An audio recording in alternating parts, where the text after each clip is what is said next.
Greetings. The Parliament House. The Parliament House.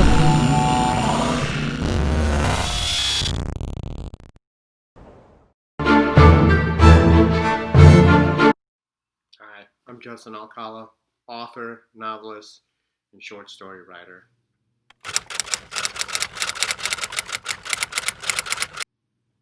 I believe finding your ideal reader, the person that the story is most going to appeal to, is the first step into learning who you are as a writer. It's an essential piece to understanding who your words are going to attract. When I imagine my ideal reader, there's two types of people that really come to mind.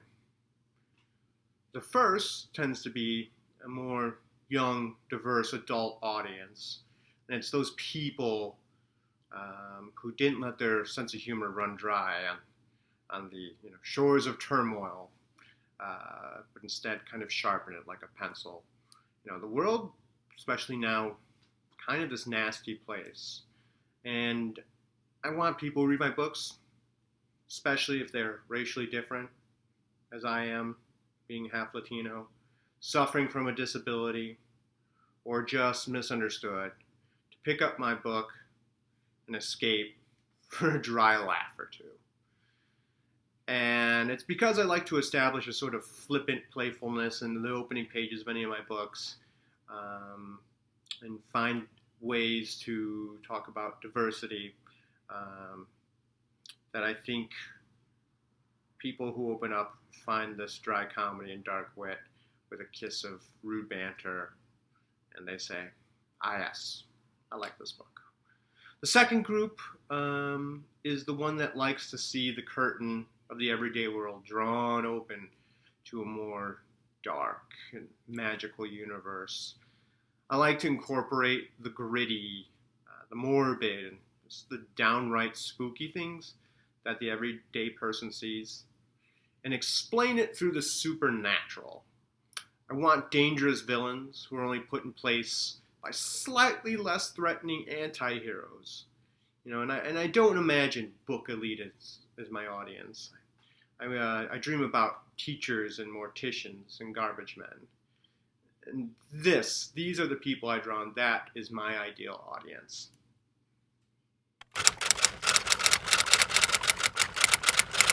I think my message as a brand is simple. I want readers to know that when they pick up any of my books, they can expect a sick type of comedy blended with gothic imagery. You're going to get some black magic and some shattered versions of a fairy tale.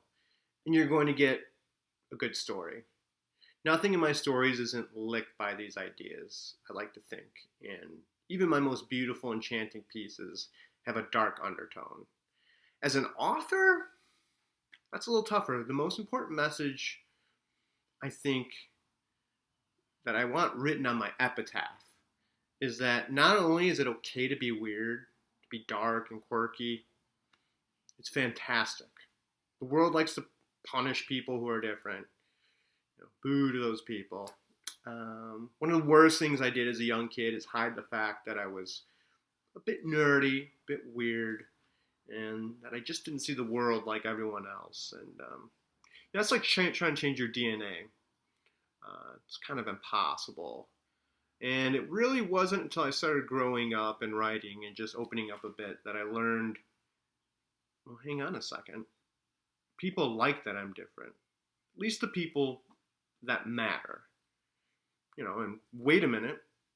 It feels really good to just say, hey, this is who I am. I like to pretend I'm an elf on the weekends with my friends. I like to read ghost stories. I like making up stories about twisted magic that help tell the truth. And that's been my far-reaching message ever since, whether I realized it at the time or not. You have to stop hiding who you are. Metaphorically walk down the street naked. It's one of the most powerful things I've ever done as a human being, besides being kind to people. And I hope people get that one day. A dead-end job is a redemption piece. It's what inspired by some very close and personal friends, people who'd seen real war and afterwards were sort of plopped back into the regular world to be everyday people again. Our protagonist, Buck, starts off with nothing more going for him than his ability to make a joke about everything. He's struggling through PTSD, suffered the tragic loss of his girlfriend, and is really just going through these trying circumstances as we get introduced to him. But still, he's normalizing these very serious predicaments, like being a professional killer, into everyday life in order to get by. Because that's all he knows how to do. As the plot, though, like quickly unravels, we see this in the opening chapters, we introduce Buck to the supernatural world. There's a dark system of extraordinary circumstances that he's forced into, and ultimately a strange internship with the Grim Reaper himself. And like all protagonists, our hero has to stumble through understanding them. Ultimately, it's this world, though, that this ghoulish paranormal existence that gives him a new perspective. By the end of the story, he's used his jolted experience to finally take the first steps into rebuilding who he is as a person. He's become more caring, assured, and constructive. He's on the mend, as they say. But